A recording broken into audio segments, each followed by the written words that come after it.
Like we were saying, last night is a huge moment for the Cleveland Cavaliers, the city of Cleveland, the return of the king. And the team broke out a pretty sick intro video of the players when they were younger. They were repping their hometowns, and not the same old garbage with LeBron and Akron. It's not garbage. It's just recycled. All right, I'm tired of seeing it. I know LeBron is from Akron. But this was the other guys, too. It was, Kevin Love was from Lake Oswego, and Kyrie and all the guys that had their hometowns. I actually thought it was really well done. And it was fresh. I haven't seen anything like it. It was original. It was sharp. And, ever since the early 90s, really late 80s, everyone's been trying to knock off the Chicago Bulls intro. They usually don't. This was something that I hadn't seen before that I actually liked. It was pretty cool until the music kicked in. And just right now as you're listening, if you're in your car, if you're in your office, in your home, whatever, I want you to imagine the most overplayed, obnoxious song you could possibly have put behind this to take a really authentic, cool thing and just make your eyeballs roll right out of your head. You have the song? Is it in your mind? Is it this? Turn down for what?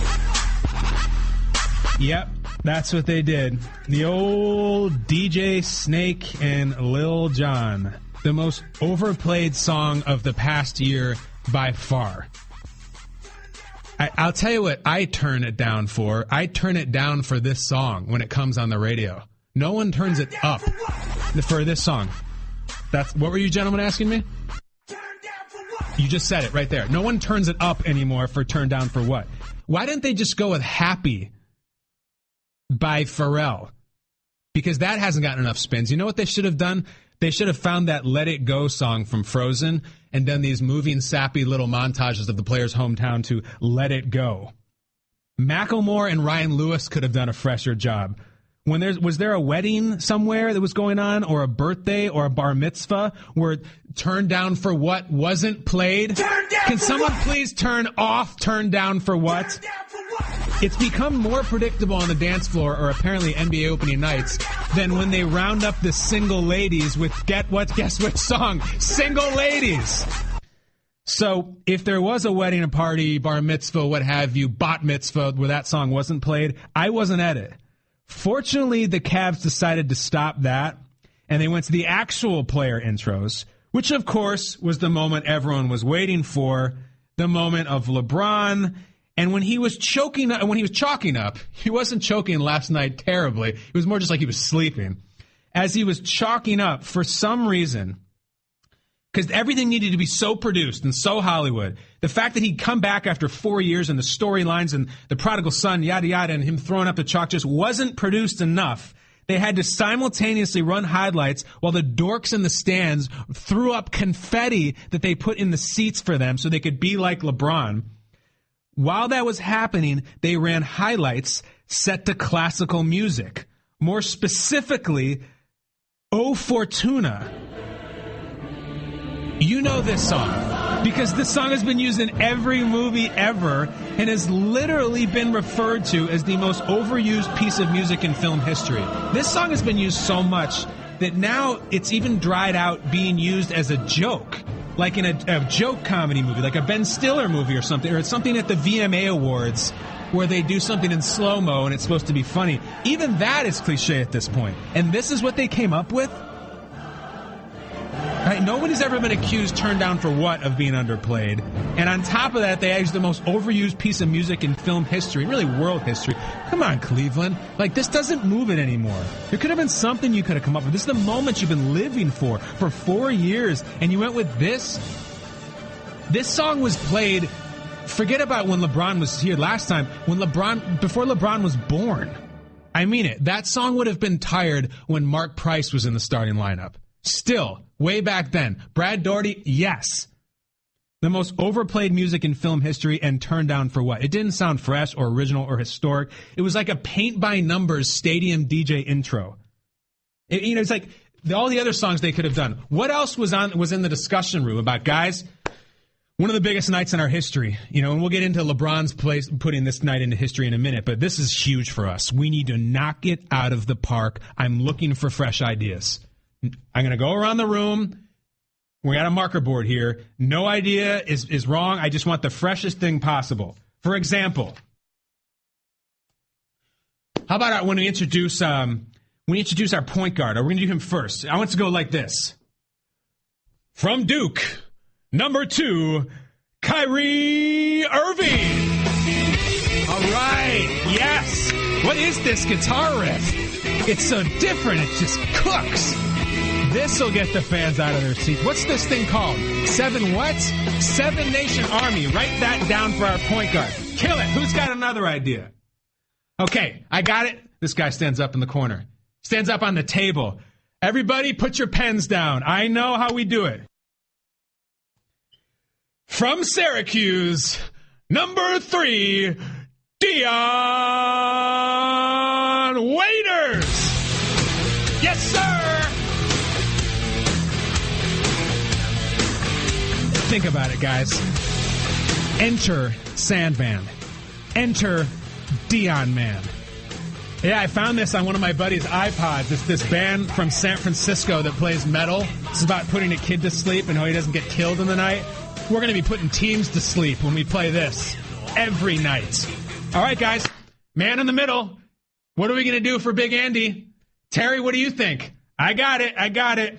From Brazil, number 17, Anderson Varejao. Hey now, you're an all-star. Get your game on, go. This is it. Anderson's going to be our all-star. You know, maybe all that glitters is gold.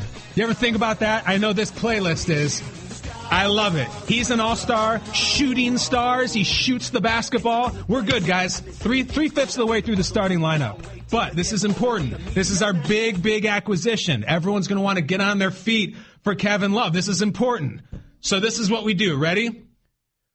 From UCLA, number 0, Kevin Love. They better be ready for this. Come on, Cavs fan. Y'all ready for this? Damn right we're ready for this. Damn right. All right, guys, this is it. Let's bring us home. I want something that's fresh, that's never on the radio, that in no way makes you roll your eyes or turn down the volume, something no one's ever heard before. It's never even been out to the public. From St. Vincent St. Mary High School in Akron, Ohio, number 23, LeBron James. All I do is win, no matter what. Got money on my mind, I can never get enough. Is there anything more perfect for the return of the king than all he does is win? Because that's what it's about now for LeBron. It's about winning, winning. And he's been through so much and so many peaks and valleys. But right now, all he does is win. And this playlist is a big win. Well done, ladies and gentlemen. I smell 82-0. I love it. Great job. You know what? They didn't do that.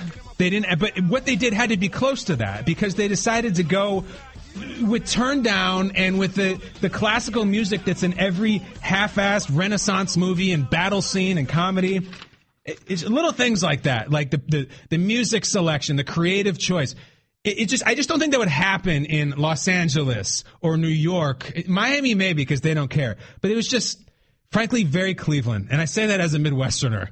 And it drove me crazy. That was the one opportunity they had to do something really cool, and it was just so cheeseball. You'd find a wedding DJ who's wearing a sparkly gold cummerbund and a matching gold bow tie, and that's the kind of playlist he would have put together. If you have any other additions to it, maybe the Cavs switch the starting lineup. I can call some other starters for them.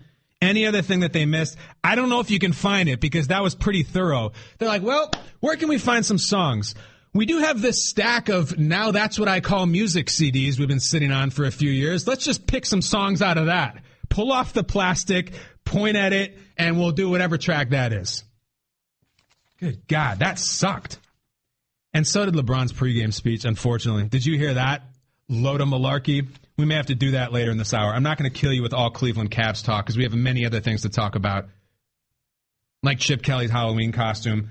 And incidentally, my Halloween costume. You ever go into your notifications folder of Twitter and you have to click on that thing? It'll be like 4 new notifications. Or, if you go crazy, it'll be 15 new notifications. Right now, my notifications folder, before I click it, says 371 new notifications.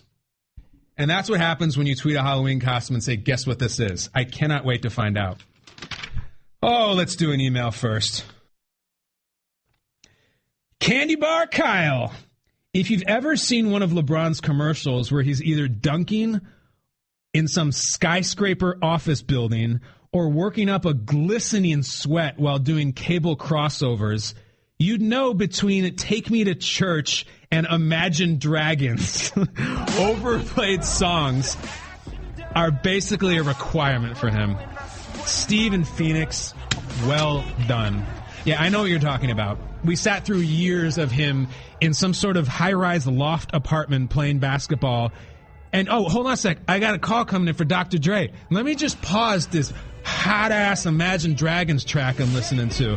Because you know LeBron's just constantly bumping the Dragons. I don't know why they keep showing, like, Drake and Usher. Where are the Dragons courtside? Those are his guys. I don't see him listening to Drake while he shoots. And then, yes, I've also seen him now where he's doing the shirtless cable crossovers. Let me explain something to you.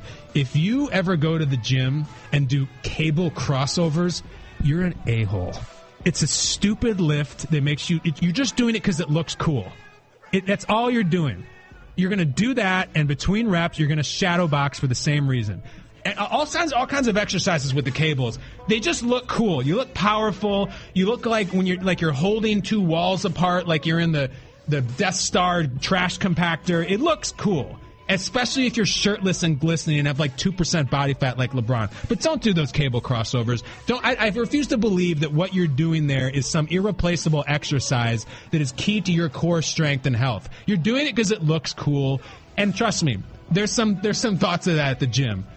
I get it. I used to do lifts that look cool too. But then I grew up and you look like a tool. Stop doing the cable crossovers. It's a useless... People who do decline bench press just think you're going way over the top. Stop with the cables. Getting me worked up about those cable crossovers. Great email from Steve in Phoenix. We're now up to over 400 notifications. I'm going to click them during the break. We have to take a break right now because we're 17 minutes in.